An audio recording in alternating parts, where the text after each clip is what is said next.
in the mountains, like I'm really good for like 10 miles a day, 3,000 vert, get a decent night's sleep. I'll recover. I'll feel like a brand new human in the morning. I can keep pushing, but I know that I'm going to pay for it if I have a 20-mile day. If I see a buck and I have to make this huge play and I don't get back to my tent till midnight, I know I'll pay for it the next day. And my thoughts start to get worse as well, like start to get darker. That's when it starts to creep in. And so like, I know just finding my mountain pace, like if I can just 10 miles a day, 3,000 vert, make my plays, make my stalks. And there's a time and a place to go all in on a big 20-mile day or a huge stalk. Maybe it's the opportunity.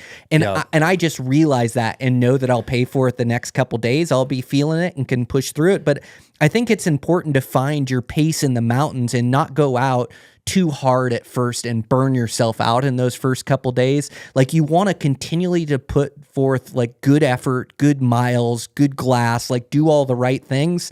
But, you know, it does no good to go out and do a couple 20-mile days back to back, burn yourself out, and then you're home when you had 7 days to hunt. So I think that mountain pace is pretty important too. And we're up at high elevation. We're sleep deprived. We're putting all this exertion in. Like I think it's just good to find that mountain pace that you can sustain throughout the entirety of the hunt. Yeah. Yeah, it's just like life. It's like the devil attacks us when we're hungry, tired, or bored and alone. And a lot of those are all going to happen on a hunting trip. So if you can manage those, that the boost to your morale can be significant. But just knowing that, like that took you some maturity and experience in trips to figure out. Because when you're younger, you know, you can push the limits of that exhaustion and pay for it. You can push the limits of that hunger and pay for it.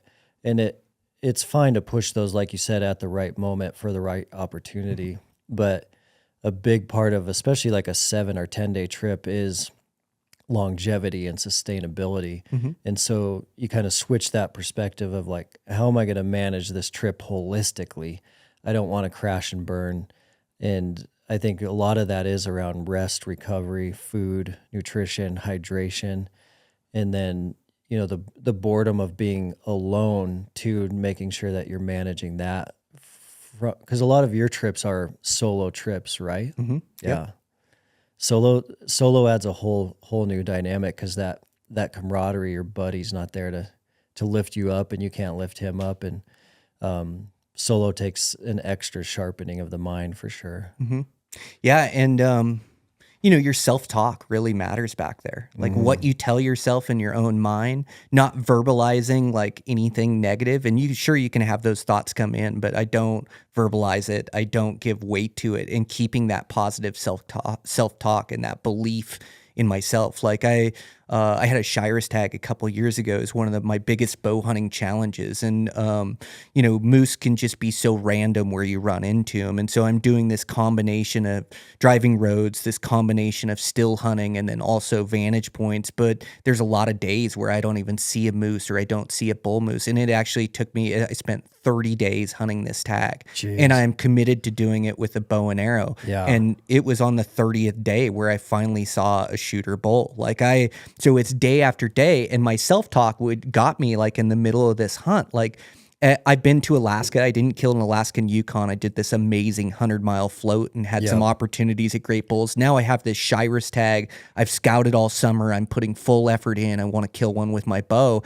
And my self-talk got negative. I remember sitting on the vantage point and like thinking to myself, like, I'm the crappiest moose hunter alive. I can't find one of these things. I can't run into one. Like, I'm just a crappy moose hunter. And I like snap myself out of it. I'm like, man, you can't talk to yourself that way. Like, you are a good bow hunter. You've proven it time and time again. You've put the work in. Like, you're going to find a moose. You're going to get an opportunity. And what that negative self-talk did is like, I was not putting forth full effort. All of a sudden, I was starting to take the easier way out of things. I was driving more roads, or, you know, I wasn't, you know, being at the right spots at the right time, or I wasn't putting this full effort in. And I was able to snap myself out of it and say, well, I'm going to give it absolutely everything I have because I probably won't have this opportunity again.